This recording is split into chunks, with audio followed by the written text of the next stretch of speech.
Magandang hapon sa lahat. Nandito po tayo sa opisina natin ngayon sa Kangen. Magdidiplin tayo ngayon ng ating service na machine, which is yung Super SD. Yung Super SD na machine, yan po yung ginagamit natin sa mga kadalasan mga restaurant, sa labas, sa mga may mga iba, ginagamit nila yan sa poultry. At the same time, ginagamit din yan sa mga may bakahan. Sa Japan, sa Okinawa, Japan, doon sa factory, isa yan sa ginagamit din nila doon sa mga nagsisilbing tubig ng kanilang bakahan. Meron din tayong dito sa Pilipinas, meron tayong mga restaurant na gumagamit din dyan. Kasi yung Super SD na machine, yan yung pwede nating gamitin naka-on 24/7. Hindi siya tinatawag niya mag-overheat kasi meron siyang heat protection. Yung mga low level na Kangen machine natin, yung pangbahay lang natin is meron siyang at least siguro mga 2 hours pag naglapas ng 2 hours, medyo mainit na kasi yung machine. So, tanda na yun ang dapat standby muna natin na hindi siya naka-on para hindi siya mag-overheat. So, tinatapos lang natin ngayon ang ating Super SD sa kanyang para siyang in-overhaul, deep cleaning. Alisin natin yung plates at saka ibabad sa solution at the same time para maging para siyang brand new ulit.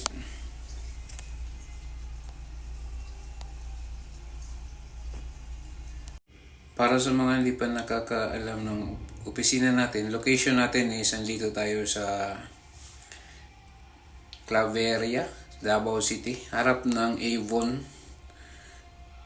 yung bagong building. Ang pangalan ng building natin dito is Emilia Souvenir Center, Emilia Mindanao Souvenir Center. Yan yung nung nawala yung Aldiving ko, doon man halos yung mga souvenir center.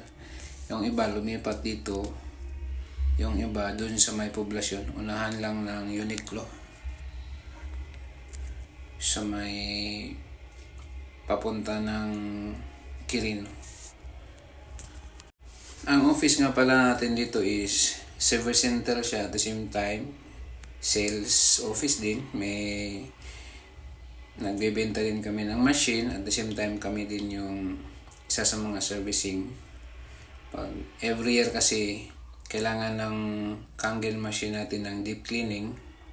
Iba pa yung e-cleaning. Yung e-cleaning pwede na yung mga may-ari na mismo yung magsagawa nun. Pwede nilang i-perform. Pero dapat after or before a year, possible nga mga 9 months. 9 months to 1 year, kailangan siyang i-deep clean. I-pull out natin. Nakadepende sa client. Yung iba, sila na mismo naghatid dito sa opisina. Yung iba, pinapa-pull out natin. Nag-chart lang tayo ng parang transportation expense. Isasali na natin sa deep cleaning. Yun. At the same time, nagdi-demo din tayo bahay-bahay. Dito sa opisina, nagdi-demo din tayo for education na din about sa water, about sa Kangen, ano yung gamit ng Kangen water. Meron kasing 7 types of water yung Kangen machine natin. Meron siyang Kangen 9.5, 9.0, 8.5, pH na 7, pH na 2.5, meron din siyang 11.5. Meron siyang kanya-kanyang gamit para sa ating kitchen. para sa ating katawan din. Yung 6.5, 6.0 to 2.5 yun yung acidic na water, yun yung hindi na pwedeng inumin. Pero kung accidentally naman mainom natin, okay lang naman. Kaya lang acidic siya. Hindi siya, wala na siyang minerals. Yung 7.0, ang gamit naman doon is, yun yung pang baby formula, ginagamit pang tulak pag may ininom tayo na maintenance meds.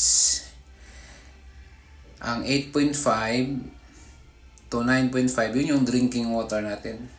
Minsan, pag ina-advise namin sa mga new users, dapat magsimula sila sa 8.5 pH para hindi siya masyadong ma-shock yung katawan natin sa alkalized water kasi din ito. Meron siyang hydrogen water, meron siyang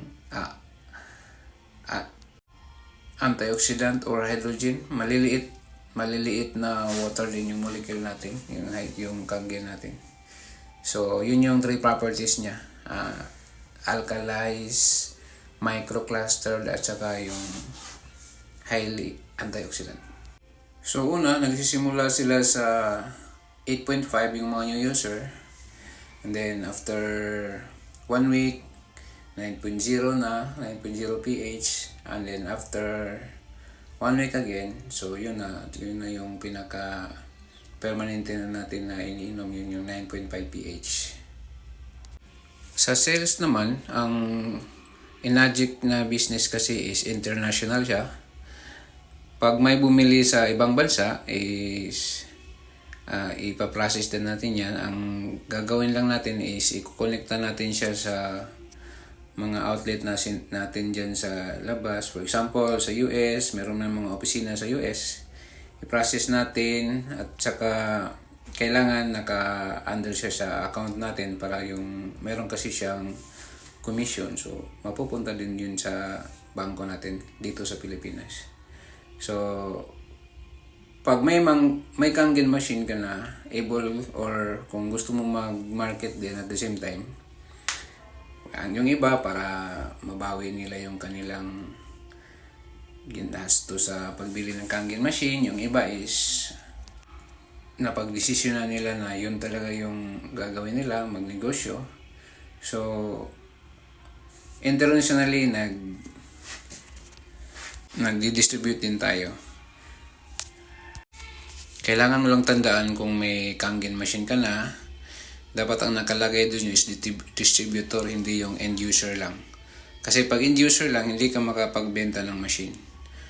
Pag distributor ang nilagay mo doon sa application, so pwede kang makabenta ng machine, pwedeng may bumili sa iyo, magkaka-commission ka. Ang gagawin mo lang, dapat pag process mo, nakalagay yung account number mo o yung ID number mo doon sa application form. So, saan ship yung machine, so diretso na yun papunta doon. Tapos after a week, mapupunta yung commission mo doon sa bangko mo dito sa Pilipinas. For example, kung sa Philippines ka. At saka kung nasa ibang bansa ka naman naka-base, pwede rin naman. So doon yung yung distributorship mo. Pwede din siya makabenta kahit saang lugar, kahit saang bansa.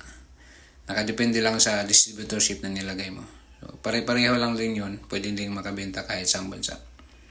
So, balik tayo sa benefits ng kangen. Kung mag-shift ka into kangen water, yung kangen natin is alkalized water, meaning alkaline. Meron siyang effect na ma-benefit natin sa katawan. Lalong-lalo na pag yung mga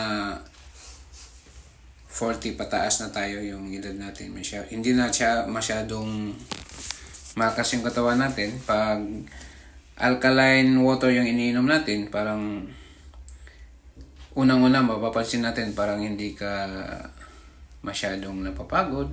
At the same time, along the way sa pag-inom mo ng kangen water, marami kang mga magiging testimony na yung iba, parang dati araw-araw Nung bata pa tayo, halos araw-araw nagbabawas tayo. Nung tumanda na tayo, minsan na lang tayo magbawas sa isang linggo. Yung iba, 2 beses sa isang linggo. Or yung iba is halos kumain na lang ng papaya. Maraming papaya para makabawas. Yan yung isang testimony ng nanay ko. Nung halos 1 beses na siya magbabawas sa isang linggo. Nung time na nakainom siya ng Kangen water, binigyan ko ng Kangen water is almost everyday na siya nagbabawas. Ang kagandahan din itong Kangen water is tubig lang siya, wala siyang overdose. The more na mas marami kang mainom, the more na mas magiging healthy ka. Dito naman sa opisina namin, meron kasing mga nagbabantay ng mga sales lady dito sa kanya-kanyang stores. So, yung ginawa namin, injugate namin sila. Tapos kalaunan, kumuha sila ng tubig dito. Isa sa mga testimony is, may isang sales lady dito na may problema sa kanyang skin. Namamaga, parang ayaw niyang magpasok sa trabaho. Ayaw niyang pumasok sa trabaho kasi sabi ng mama niya parang lumalala na yung kamay mo, namamaga, at the same time hindi na talaga siya natural. So yun, decision siya, sabi niya i-try niya yung water. Ginawa namin, binigyan namin siya ng 2.5 pH pang spray sa kanyang skin. At the same time, Kangen water din iniinom niya. Sa awa naman ng Diyos, after 2 to 3 days yata yun, na naging okay naman. Yan yung mga testimony na siya mismo, yung nakainom mismo yung nagsabi sa amin. Grabe yung pasalamat niya. So kami naman dito sa opisina is gusto talaga naming tumulong, at the same time at least ma-educate din sila.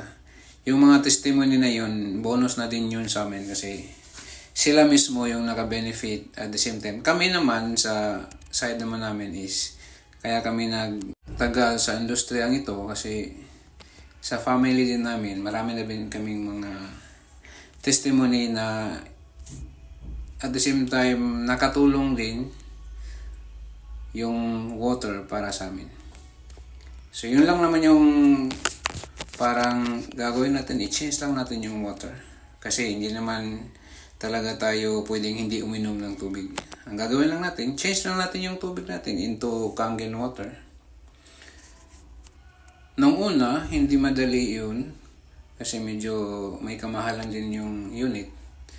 Pero nung time na may benefit na nakukuha namin, decide talaga kami na pwede naman siyang monthly. Meron naman siyang installment plan, kaya nag-decision na kami.